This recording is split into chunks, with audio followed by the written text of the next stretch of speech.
ഓം ജയ് സായിറാം. നമശിവായ. 18ാമത്തെ അധ്യായമാണ് മന്ത്രോപദേശം 1. സുഖദുഃഖങ്ങൾക്ക് ലാഭനഷ്ടങ്ങൾക്ക് അതീതമായ ഹേ മഹാപ്രഭു സായീശ്വര, വന്ദനം. അവിടുത്തെ അപാര കൃപയാൽ ഞാനീ സച്ചരിതം തുടരട്ടെ. തൻ്റെ അരികിൽ വന്നവന്റെ നിലവാരത്തിനനുസരിച്ച് ബാബ അയാളെ ഉചിതമായ വഴിയിലൂടെ ഈശ്വരനിലേക്ക് നയിക്കുന്നു. ഓരോരുത്തർക്കുമുള്ള വഴി പലതരത്തിലുള്ളതായിരിക്കും. അങ്ങനെയൊക്കെ തോന്നാം, പലതരത്തിലായിരിക്കുമെന്ന് തോന്നാം. പക്ഷെ ലക്ഷ്യം ഒന്ന് തന്നെ. നമ്മൾ പറയലോ, അനവധി നദികൾ ഒഴുകുന്നുണ്ട്. ഈ അനവധി നദികളൊക്കെ ഒഴുകുന്നത് ഒരു സ്ഥലത്തേക്കാണ്. അവസാനം എത്തിച്ചേരുന്നതോ മഹാസമുദ്രത്തിൽ. അത്തരത്തിലുള്ള മഹാസമുദ്രമാണ് സായീശ്വരൻ. ചിലപ്പോൾ ഗുരുനാഥൻ ശിഷ്യന്മാർക്ക് ആധ്യാത്മിക കാര്യങ്ങൾ ഉപദേശിക്കും. ചില ശിഷ്യന്മാർ ഇക്കാര്യം പരമരഹസ്യമായി സൂക്ഷിക്കും. അത് പുറത്തു പറഞ്ഞാൽ ഉപദേശത്തിന്റെ ശക്തി ക്ഷയിക്കും എന്നാണ് അവരുടെ ധാരണ. തെറ്റാണത്. ഗുരു നേരിട്ട് നൽകിയ സ്വപ്നദർശനത്തിൽ ലഭിച്ച ഉപദേശങ്ങൾ ആഗ്രഹമുള്ള ആരോടും പറയാം. അവർക്ക് ഹിതകരമായ കാര്യം അറിയുന്നതിൽ തെറ്റൊന്നുമില്ല. ജ്ഞാനിയായ കൗശിക മുനിയാണ് ഇതിന് ഏറ്റവും വലിയ ഉദാഹരണം.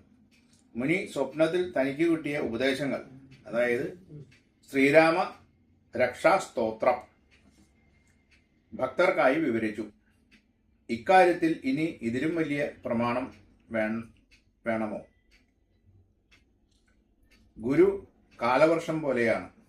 അവിടുന്ന് എല്ലാവരിലും സന്തോഷപൂർവം നിത്യാനന്ദം വർഷിക്കുന്നു. അത് സ്വന്തം ഉപയോഗത്തിനും മറ്റുള്ളവർക്ക് പങ്കുവെക്കാനുമുള്ളതാണ്. അമ്മ കുഞ്ഞിന് ബലമായി കയ്പുള്ള മരുന്ന് കൊടുക്കുന്നത് കണ്ടിട്ടില്ലേ? മറ്റുള്ളവർക്ക് ആ കാഴ്ച ഒരുപക്ഷെ കഠിനമായി തോന്നാം. പക്ഷെ അമ്മ അത് ചെയ്യുന്നതോ കുഞ്ഞിനെ പ്രേമത്താൽ, തികഞ്ഞ പ്രേമത്താൽ, തൻ്റെ പൊന്നോമനയുടെ രോഗം മാറണമെന്ന ആഗ്രഹത്താലാണ് ഈ മരുന്ന് കൊടുക്കുന്നത്. കരുണാനിധിയായ ബാബയും ഇങ്ങനെ തന്നെ. അവിടുന്ന് ഭക്തരെ ഓരോ രീതിയിൽ നയിച്ചു. പക്ഷേ അവിടുത്തെ ഉപദേശങ്ങളൊന്നും രഹസ്യമായിരുന്നില്ല. എല്ലാം എല്ലാവർക്കും കാണത്തക്ക വിധം തന്നെ. ഭക്തന്മാർക്ക് അതിൻ്റെ ഗുണവും ഉണ്ടായി. നമ്മുടെ ആഗ്രഹങ്ങൾ സാധിച്ചു തരുന്നതിനോടൊപ്പം ആത്മാവിൻ്റെ ദിവ്യ സൗന്ദര്യവും അവിടുന്ന് ചൂണ്ടിക്കാണിച്ചു തരും. അങ്ങനെ ക്രമേണ നമ്മിലെ വിഷയ സുഖാശ ഇല്ലാതാകും. തൽഫലമായി വിവേകവും വൈരാഗ്യവും നമ്മിൽ ഉറവെടുക്കും. അപ്പോൾ ജ്ഞാനം കരഗതമാകും. അതുകൊണ്ട് എപ്പോഴും സദ്ഗുരുവിൽ ശരണാഗതനായിരിക്കുക. ആ തൃപ്പാദങ്ങളെ സദാ പരിചരിക്കൂ. ഈ ഹേമത് പാന്ത് ഈ മന്ത്രോപദേശം ഭഗവാന്റെ എന്ന രീതിയിൽ പറയുന്നതെല്ലാം നമ്മളത് കൃത്യമായിട്ട് മനസ്സിലാക്കണം. സാധാരണ നമ്മൾ ഈ സച്ചരിതം വായിക്കുമ്പോൾ നമ്മൾ വായിക്കുക എന്നുള്ളൊരു ഉദ്ദേശത്തോട് കൂടിയിട്ട് മാത്രം വായിച്ചാൽ പോരാ.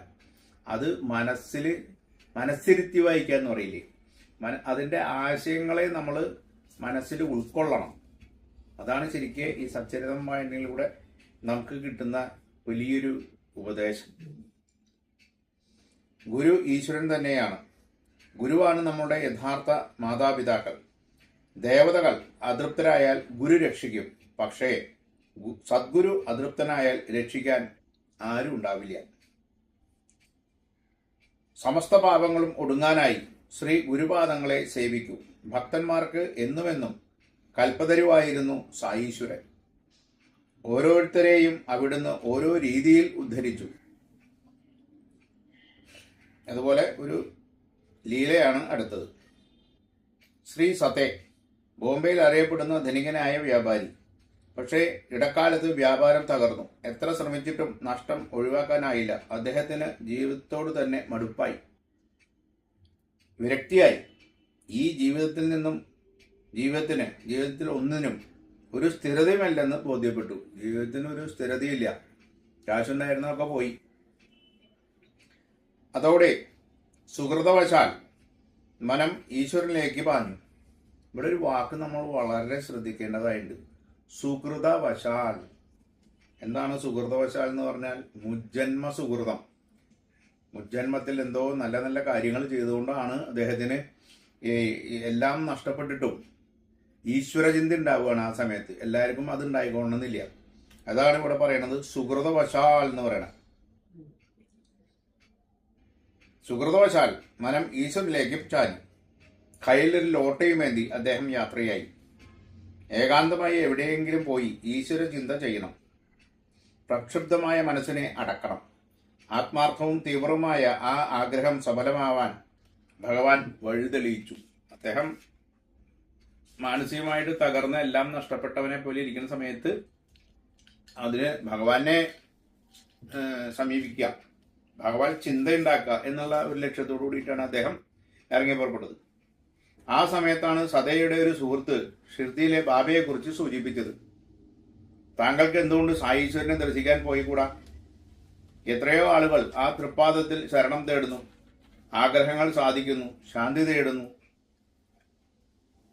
അങ്ങോട്ട് ചെല്ലൂ, ആ തൃച്ചേവടികളിൽ സ്വയം സമർപ്പിക്കൂ.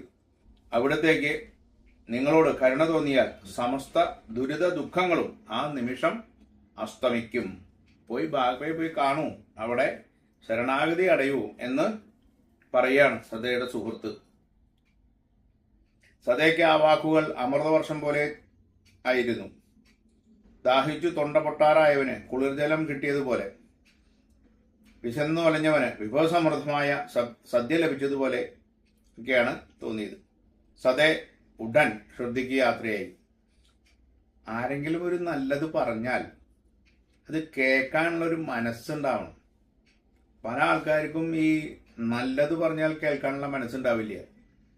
അത് മനസ്സുണ്ടാവണമെങ്കിൽ ഒരു സുഹൃതം ഉണ്ടാവണം. ആ മുജ്ജന്മ സുഹൃതം ഉണ്ടെങ്കിലാണ് നല്ലത് പറഞ്ഞാൽ മനസ്സിലാക്കിയിട്ട് അതനുസരിച്ച് നീങ്ങാനായിട്ടുള്ളൊരു മനോനില ഉണ്ടാവുക. പക്ഷെ ഇദ്ദേഹത്തിന് ആ സുഹൃതം ഉള്ളതുകൊണ്ട് സതയുടെ ഗുരു പറഞ്ഞ അനുസരിച്ചിട്ട്, സുഹൃത്ത് പറഞ്ഞ അനുസരിച്ചിട്ട് ഇദ്ദേഹം ഷിർദിയിലേക്ക് യാത്രയായി. അദ്ദേഹം അവിടെ എത്തി. മസ്ജിദിൽ ചെന്നു. വശ്യസുന്ദരമായ സായി രൂപം കൺകുളിർക്കെ കണ്ടു. മനം ശാന്തമായി, ഉത്കണ്ഠയൊടുങ്ങി, ഹൃദയം സന്തോഷത്താൽ തുടികൊട്ടി, മിഴികൾ നിറഞ്ഞു കവിഞ്ഞു. ഈ പുണ്യദർശനം മുജ്ജന്മ സുഹൃത്താലാണെന്ന് മനം മന്ത്രിക്കുകയും ചെയ്തു. അന്നു മുതൽ ഗുരുചരിതം വായന തുടങ്ങി. സപ്താഹമായി വായിച്ചു തീർക്കാനായിരുന്നു നിശ്ചയം. വായന തീർന്ന അന്നു രാത്രി സ്വപ്നത്തിൽ സായീശ്വരൻ ദർശനം കൊടുത്തു. സ്വപ്നത്തിൽ അവിടുന്ന് ഗുരുചരിതം വായിച്ച് സതയോട് വിശദീകരിക്കാൻ തുടങ്ങി. സ്വപ്നത്തിലാണ് വരണ.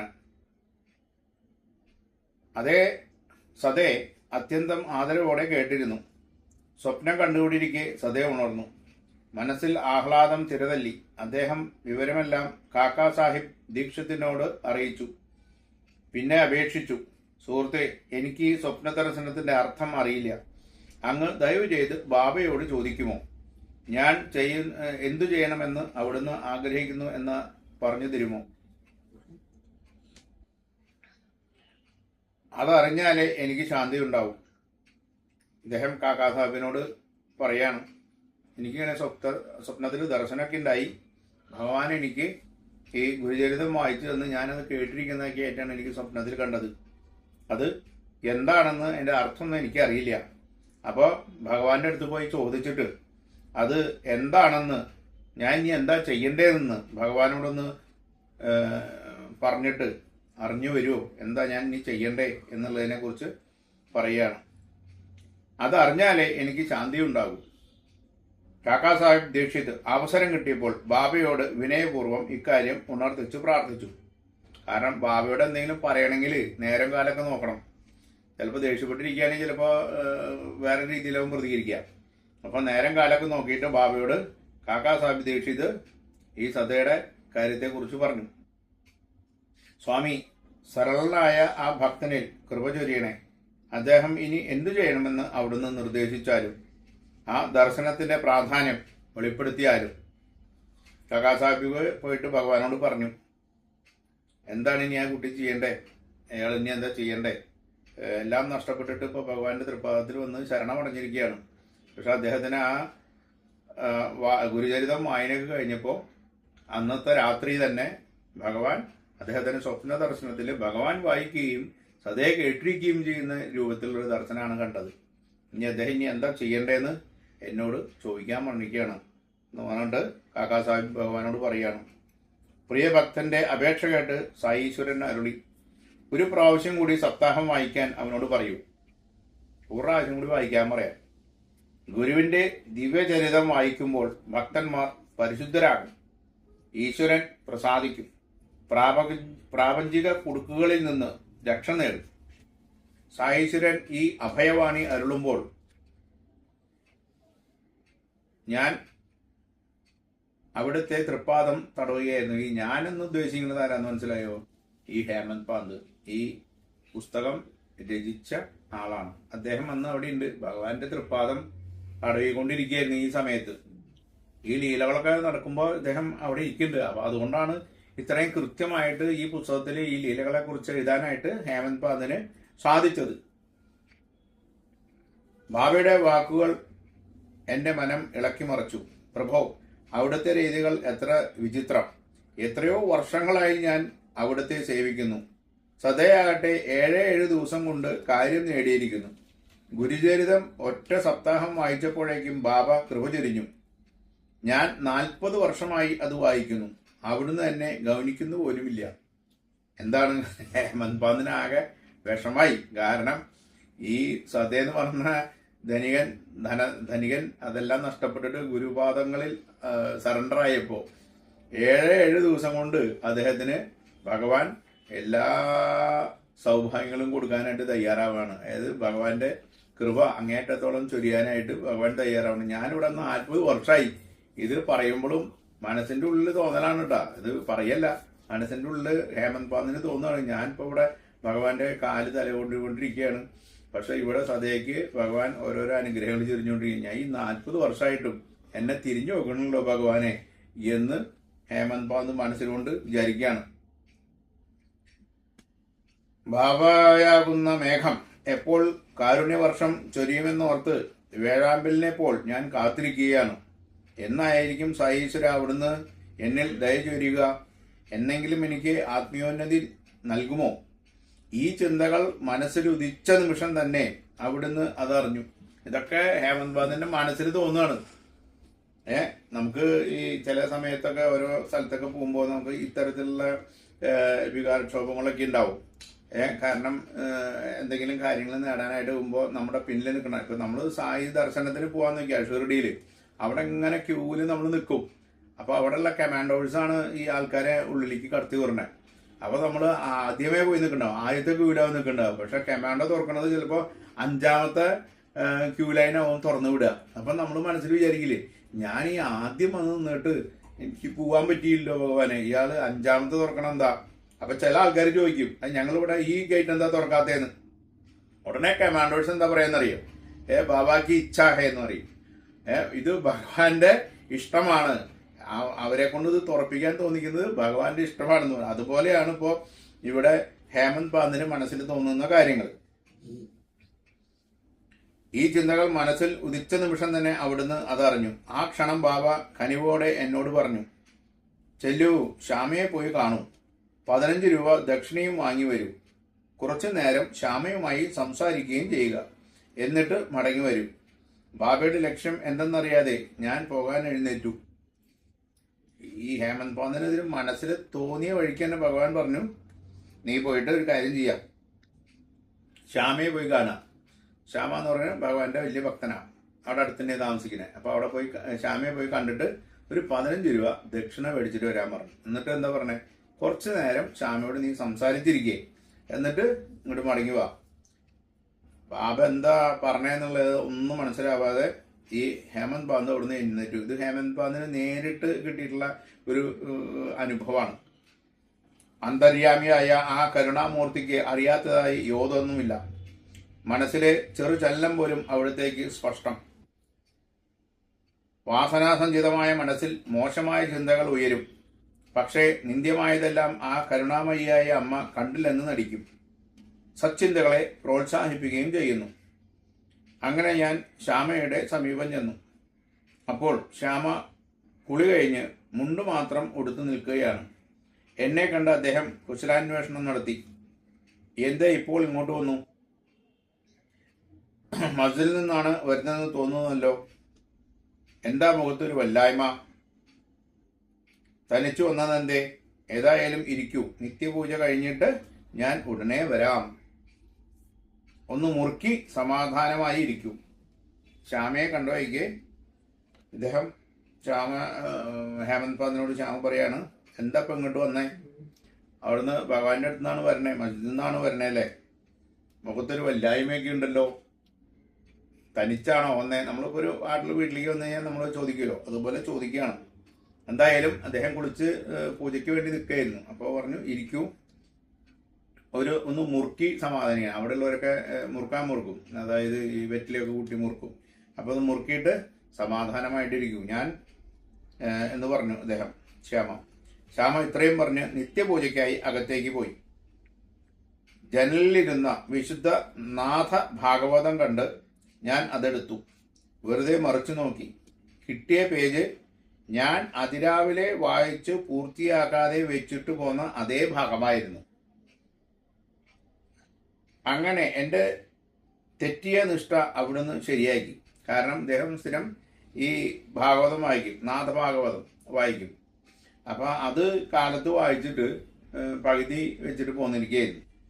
ആ പുസ്തകം കണ്ടപ്പോൾ തുറന്നു നോക്കിയപ്പോൾ കിട്ടിയതാണെങ്കിലോ ഇദ്ദേഹം നിർത്തിയ അതേ ഭാഗം.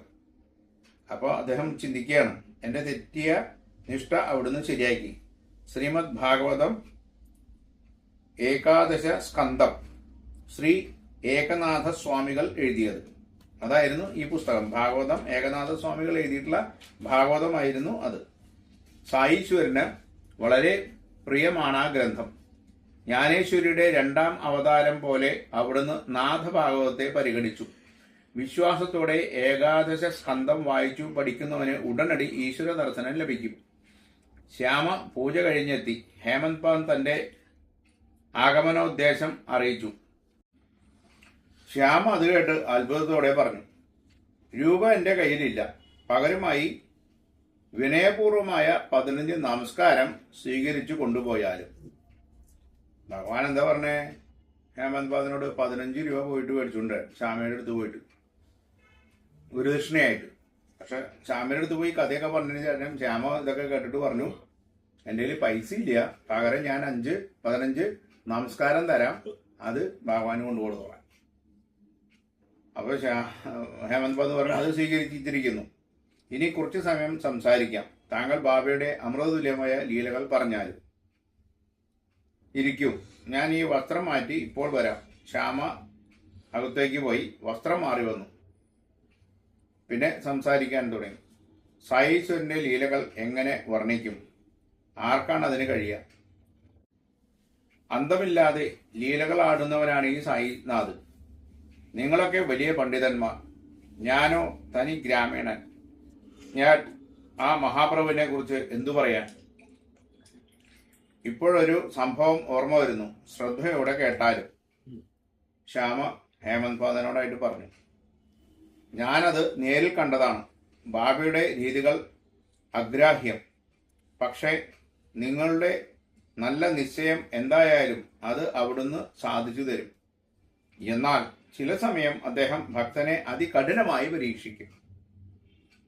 അവനിലെ ഭക്തിയും സ്നേഹവും ഉറച്ചതെന്ന് കണ്ടാൽ അവിടുന്ന് ഉപദേശം നൽകി അനുഗ്രഹിക്കുകയും ചെയ്യും. ഉപദേശം എന്ന പദം എന്നിൽ ഇടിമിന്നലേറ്റതുപോലെ അനുഭവമുണ്ടാക്കി. ആ നിമിഷം തന്നെ ഗുരുചരിതത്തിന്റെ കാര്യം ഓർക്കുകയും ചെയ്തു. മസ്ജിദിൽ ഇരുന്നപ്പോൾ എന്നിൽ ഉണർന്ന ചിന്തകൾക്ക് മറുപടി ലഭിക്കാനായിട്ടാണ് സായീശ്വരൻ ഇങ്ങോട്ട് അയച്ചതെന്ന് എനിക്ക് ബോധ്യമായി. ഞാൻ കഥ കേൾക്കാൻ കൂടുതൽ ഔത്സുക്യം കാണിച്ചു. ശ്യാമ കഥ തുടർന്നു.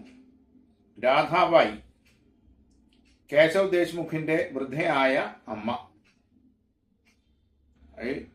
രാധാബായിയുടെ കഥ പറയാണ്. സായിനാഥന്റെ കീർത്തി കേട്ട് അവർ അവിടുത്തെ ദർശിക്കാനെത്തി. ബാബയെ കണ്ടതോടെ തന്റെ ജീവിതം ധന്യമായി എന്നവർക്ക് ബോധ്യപ്പെട്ടു. അവർ അവിടുത്തെ ഗുരുവായി മനസ്സാ സ്വീകരിച്ചു. ഈ രാധാബായി കേശവ് ദേശ്മുഖിന്റെ വൃദ്ധയായിട്ടുള്ള അമ്മയാണ്. ഭഗവാന്റെ കീർത്തി കേട്ടിട്ട് അവിടേക്ക് എത്തിയതാണ്. അവിടെ ചെന്ന് ഭഗവാനെ കണ്ടപാടെ തന്നെ അമ്മ ഭഗവാനെ ഗുരുവായി മനസ്സാ സ്വീകരിച്ചു എന്ന് പറയാണ്. ബാബയിൽ നിന്നും മന്ത്രോപദേശം വേണമെന്നവർ അതിയായി അഭിലാഷിച്ചു. ബാബയിൽ നിന്നൊരു മന്ത്രോപദേശം കിട്ടുമെന്ന് അമ്മ വിചാരിച്ചു. ആ തിരുമുഖത്തു നിന്നും വീഴുന്ന പവിത്ര മന്ത്രം തനിക്ക് ആത്മീയോന്നമനം ക്ഷിപ്രപ്രസാദമാക്കുമെന്നും അവർക്ക് ഉറപ്പുണ്ടായിരുന്നു. പെട്ടെന്ന് ഈ ഭഗവാന്റെ വായിൽ നിന്ന് എന്തെങ്കിലും വരികയാണെങ്കിൽ അതെനിക്ക് ക്ഷിപ്രസാദമാക്കുമെന്നും അമ്മ വിചാരിച്ചു. അമ്മയ്ക്ക് ആ ആത്മീയോന്നമനം കിട്ടാനായിട്ട് എളുപ്പമായിട്ട് സാധിക്കുമെന്ന് അമ്മ വിചാരിച്ചു. തൻ്റെ ആഗ്രഹം നേടുന്നതിനായി അവർ കഠിന സാധന തുടങ്ങി. ജലപാനം പോലും ഉപേക്ഷിച്ചു. വെള്ളമോ ഭക്ഷണമോ തൊടാതെ ദിവസം 3 കഴിഞ്ഞു. 3 ദിവസമായിട്ട് ഈ അമ്മ ഭഗവാനിൽ നിന്ന് ആ ഉപദേശം കിട്ടാനായിട്ട് ജലപാനമില്ലാതെ ഉപവാസം എടുത്തു എന്ന് പറയുകയാണ്. എനിക്കത് കണ്ട് ഭയമായി. അവരാണെങ്കിൽ വ്രതത്തിൽ നിന്നും ചലിക്കാൻ തെല്ലും തയ്യാറുമല്ല. അവർക്ക് ബാബയിൽ നിന്നും കിട്ടാൻ പോകുന്ന മന്ത്രത്തിനോട് അത്രയ്ക്കും താല്പര്യം വിശ്വാസവും ഉണ്ടായിരുന്നു. ബാബയുടെ അനുഗ്രഹം കിട്ടാതെ ഈ ശരീരം വേണ്ടെന്നും അവർ തീരുമാനിച്ചു. ആ വയസ്സായ അമ്മയുടെ ദൃഢമായിട്ടുള്ള ഒരു നിശ്ചയമാണത്. വലിയൊരു ദുരന്തത്തിലേക്കാണ് പോകുന്നതെന്ന് ഞാൻ ഭയന്നു. കാരണം ജലപാനമില്ലാതെ 3 ദിവസങ്ങളൊക്കെ ആയപ്പോൾ അവര് വളരെ ക്ഷീണിതയായി. അപ്പോൾ ശ്യാമ ആകെ പേടിച്ചു. ഇനിയിപ്പോൾ ഇവരെങ്ങാനും വയ്യാതെ ആയി കഴിഞ്ഞാൽ വലിയ ബുദ്ധിമുട്ടാവില്ലേ. വലിയൊരു ദുരന്തത്തിലേക്കാണത് പോകുന്നതെന്ന് ഞാൻ ഭയന്നു. ഞാൻ മസ്ജിദിലെത്തി. കൃപാമയി സായി നറുംപുഞ്ചിരി തൂകി തിരക്കി. എന്താണ് ശ്യാമ, വിശേഷങ്ങൾ, സുഖമല്ലേ എന്നൊക്കെ ചോദിക്കുകയാണ്. ബാബയുടെ വാക്കുകൾ കേട്ടപ്പോൾ വികാരത്തള്ളിച്ചയോടെ ഞാൻ പറഞ്ഞു, ദേവ, അവിടുത്തെ രീതികൾ ആർക്കറിയാം? എന്തിനാണ് ഇങ്ങനെ വലിയൊരു ലീല? ഇവിടുത്തെ ഇച്ഛപ്രകാരമല്ലേ ഓരോരുത്തരും ഈ ശുദ്ധിയിലെത്തുന്നത്. എന്നിട്ടും അവിടുന്ന് ഒന്നും അറിയാത്തവനെ പോലെ ഞങ്ങളോട് തിരക്കുന്നു. ഈ ശ്യാമ അവിടെ ചെന്ന വായിക്ക് എന്താ ദിവസം പോണാണ് ശ്യാമ എന്ന് പറഞ്ഞാൽ ഭഗവാന്റെ അത്രയും വലിയ ഭക്തനാണ്. എന്നിട്ട് ബാബ ശ്യാമ അന്നത്തെ ദിവസം കണ്ടപ്പോൾ ചോദിക്കുകയാണ്, എന്താ വന്നേ, സുഖമൊക്കെ അല്ലേ എന്നൊക്കെ ചോദിക്കുകയാണ്. കാരണം വെച്ചിട്ടുണ്ടെങ്കിൽ ഈ ശ്യാമ എന്തിനാ വന്നിട്ടില്ല എന്നൊക്കെ ഭഗവാനൊക്കെ കാര്യങ്ങളൊക്കെ മനസ്സിലായിട്ടുണ്ട്. എന്ന് വെച്ചിട്ടുണ്ടെങ്കിൽ ഭഗവാൻ ഇച്ഛിച്ചാൽ മാത്രമേ നമുക്ക് ശ്രദ്ധയിൽ എത്താൻ പറ്റൂ. ഇപ്പോഴും അങ്ങനെ തന്നെയാണ്. നമ്മളിപ്പോൾ ശ്രദ്ധയിലേക്ക് പോകണമെന്നൊക്കെ വിചാരിക്കും, പക്ഷേ ടിക്കറ്റൊക്കെ എടുക്കും. പക്ഷെ ആ സമയമാകുമ്പോൾ നമുക്ക് വേറെ എന്തെങ്കിലും കാര്യങ്ങളുണ്ടാവും, നമുക്ക് പോകാൻ സാധിക്കില്ല. അതുകൊണ്ട് ഭഗവാന്റെ ഇച്ഛയുണ്ടെങ്കിൽ മാത്രമേ ശ്രദ്ധയിലെത്തുള്ളൂ. അപ്പോൾ ഈ വയസ്സായ അമ്മ വന്നിട്ടുള്ളത് അങ്ങയുടെ ഇച്ഛപ്രകാരമല്ലേ? എന്താ ആ അമ്മ ഈ വ്രതം എടുത്തിട്ട് ഭഗവാൻ തിരിഞ്ഞു നോക്കാത്തതെന്ന് ഭഗവാനോട് ചോദിക്കുകയാണ്. ആ വൃദ്ധ 3 ദിവസമായി ജലപാനം പോലും ചെയ്തിട്ട് എനിക്ക് ഭയമാകുന്നു. അങ്ങ് അനുഗ്രഹിക്കാതെ ആ പിടിവാശിക്കാരി പച്ചവെള്ളം പോലും കുടിക്കില്ല. അവിടുന്ന് ആകട്ടെ അവരെ നോക്കുക പോലും ചെയ്യുന്നില്ല. അവർ പട്ടിണി കിടന്ന് ക്ഷീണിച്ച് ഉണക്കക്കമ്പ് പോലെയായി. ഇങ്ങനെ പോയാൽ അവർ മരിക്കും. അങ്ങനെ എങ്ങാൻ സംഭവിച്ചാൽ അവിടത്തെക്കുറിച്ച് ജനങ്ങൾ എന്തു പറയും? ശ്യാമ പറയണ ഭഗവാനോട്, അവർ ഈ വെള്ളം ഒന്നും കുടിക്കാണ്ട് അവിടെ കിടന്നിട്ട് മരിച്ചു കഴിഞ്ഞു കഴിഞ്ഞാൽ ജനങ്ങൾ എന്താ പറയുക എന്ന് പറയാണ്. ബാബയുടെ കാരണം ലഭിക്കാതെ ഈ തിരുസന്നിധിയിൽ ഒരു പാവം വൃദ്ധ മരിച്ചു. എനിക്കിതൊന്നും കേൾക്കാനുള്ള കരുത്തില്ല ദേവ. അവരിൽ കൃപ ചൊരിയൂ. അതീവ മനപ്രയാസത്തോടെ ശ്യാമ ആവശ്യപ്പെട്ടു. ഈ ശ്യാമയ്ക്ക് ആകെ വിഷമായി ഇതൊക്കെ കണ്ടപ്പോൾ. അപ്പോൾ ഭഗവാനോട് ഒന്ന് പറയാണ്, എങ്ങനെയെങ്കിലും ആ അമ്മേനെ ഒന്ന് രക്ഷിക്കൂ, അമ്മയോട് കൃപ ചൊരിയൂ എന്ന് പറയാണ്. ഇതാണ് ഈ അധ്യായത്തിൽ പറയുന്നത്. ഇതിൻ്റെ ബാക്കി ഭാഗം അടുത്ത 19-ാം അധ്യായത്തിലാണ്. എന്തായാലും ഭഗവാന്റെ ആ ലീലകൾ വളരെ വളരെ വിചിത്രമായ ലീലകളാണ്. ഇത് കേൾക്കുന്നത് തന്നെ നമുക്ക് ഏറ്റവും ഭാഗ്യമുള്ളതാണ്. വായിക്കാൻ സാധിക്കുന്നതും നമ്മളുടെയൊക്കെ ഭാഗ്യമാണ്. അപ്പം എന്തായാലും ഈ അധ്യായം അവസാനിക്കുകയാണ്. ബാക്കി 19-ാം അധ്യായത്തിൽ. ഓം ജയ് സായിറാം. നമഃ ശിവായ.